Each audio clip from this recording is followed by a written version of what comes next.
Garis besar di sini, dan di video ini saya akan bahas spoiler dari One Piece chapter terbaru, yaitu di chapter 1030. Nah, mari tanpa basa-basi lagi, kita langsung saja wadaw.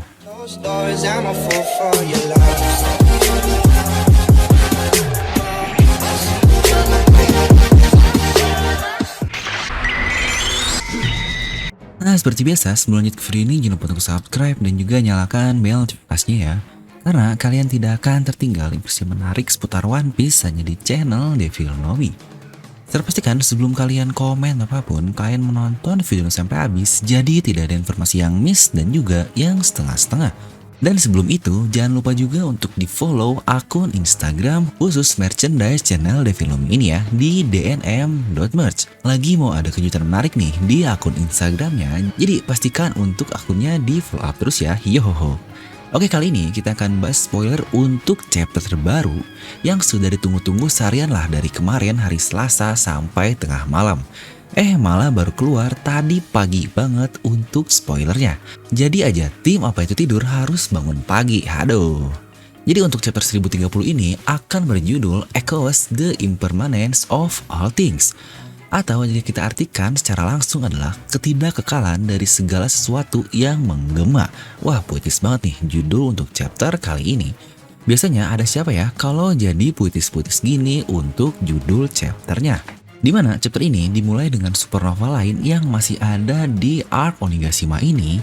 Ya, betul, Apo dan X-Drake yang sudah kita prediksikan juga lah jika chapter sebelumnya adalah akhir dari duel supernova Hawkins versus Killer yang menurut saya cukup keren sih di sisi fight-nya untuk keduanya. Tapi sebenarnya yang lebih keren di pertarungan mereka adalah hal yang melatar belakanginya, alias bacot-bacot Nomi yang terjadi selama pertarungan itu.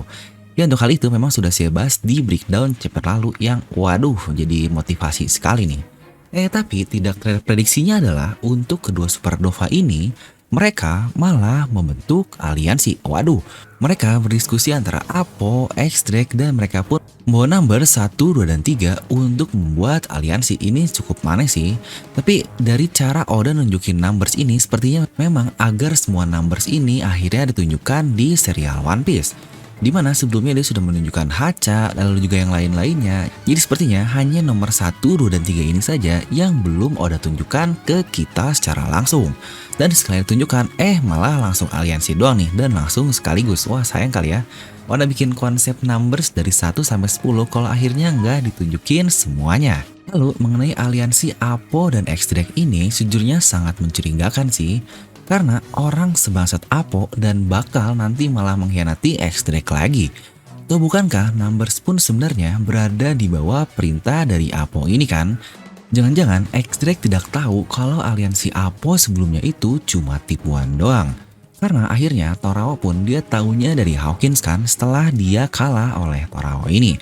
Yang katanya Hawkins ini lebih memilih rasionalitas, jelas lah ya.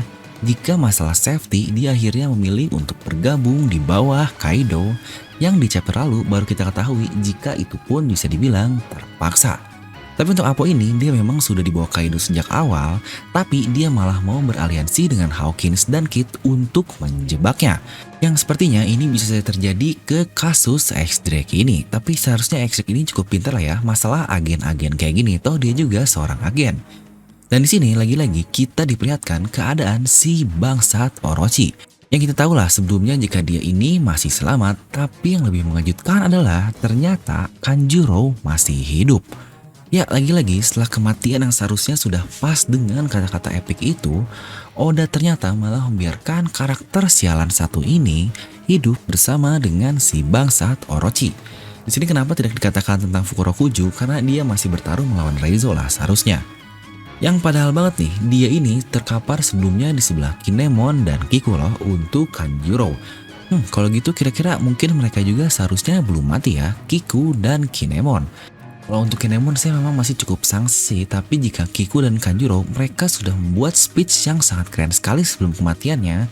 Tapi kalau dibuat masih hidup, waduh kayak sayang banget tuh speech yang sangat keren dari keduanya. Di sini Orochi meminta Kanjuro untuk menyudahi semua hal tentang Onigashima.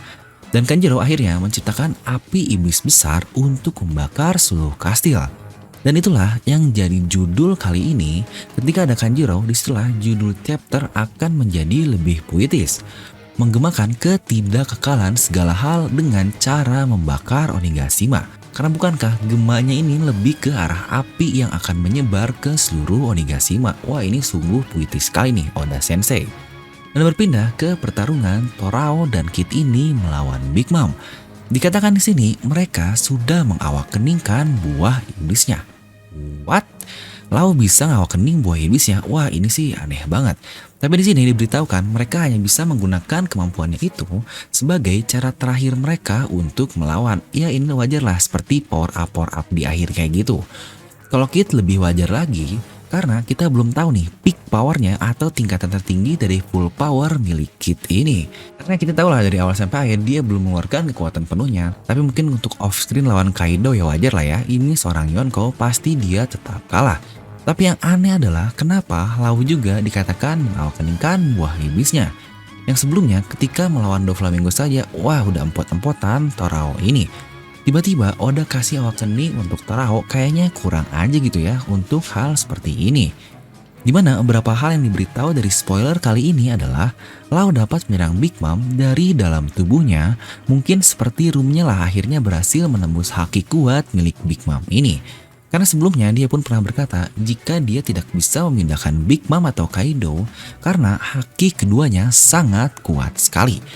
Di sini dikatakan jika dia dapat merusak bagian dalam atau organ dari tubuh Big Mom ini.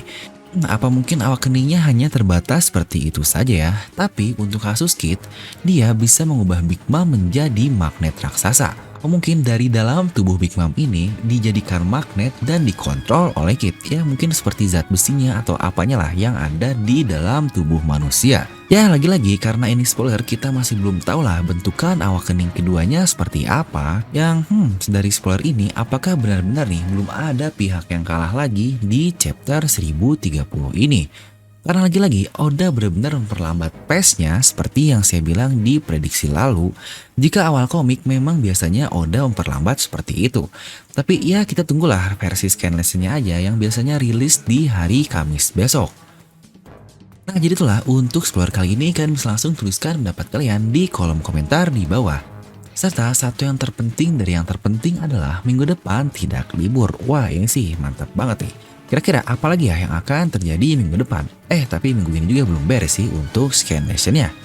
Nah jadi itulah untuk video kali ini. Buat kalian juga yang ingin menjadi membership channel Filmnomi, di mana di nama kalian akan mendapatkan badges yang unik-unik ini dan kalian dapat menggunakan stiker yang lucu-lucu. Dimana saya suka ngadain premiere atau semi live lah untuk spoiler atau review dan biasanya banyak yang ngebacotin saya di live chatnya dengan stiker yang unik-unik ini. Nah semoga kalian terhibur dengan video ini, like aja kalau kalian suka, dislike aja kalau nggak suka, jangan lupa untuk subscribe dan juga share video teman kalian. Gue Devil pamit and I'll see you guys next time.